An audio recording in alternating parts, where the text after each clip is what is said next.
Hey everyone, Kyle here. In today's video, I am going to show you how to get a refund for your YouTube premium subscription. So let's get started.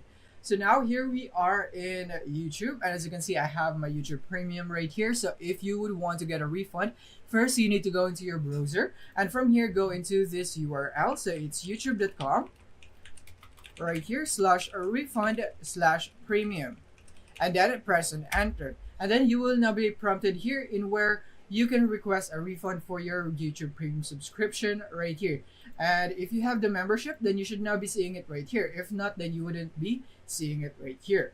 And then from here, all you have to do is click here on continue, and then after that you would now tell YouTube why you are requesting a refund right here. So you can just choose whatever reason that you have. So in my case, I'll just go for I purchased this by accident.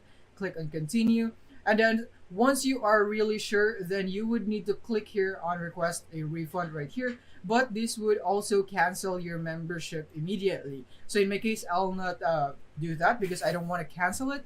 But in your case, you should go through that in order for you to get a refund. But take note, it would cancel your YouTube premium subscription. And also take note that not all of you are eligible to get a refund here on your YouTube premium account. It would depend on how much you are using the subscription already. So yeah, you can just check here on the youtube.com/refund/premium, and check here if you are still eligible for the refund. And if so, then you can proceed with the refund. If not, then there's nothing you can do about it. So yeah, that is basically it for this video. Thank you for watching.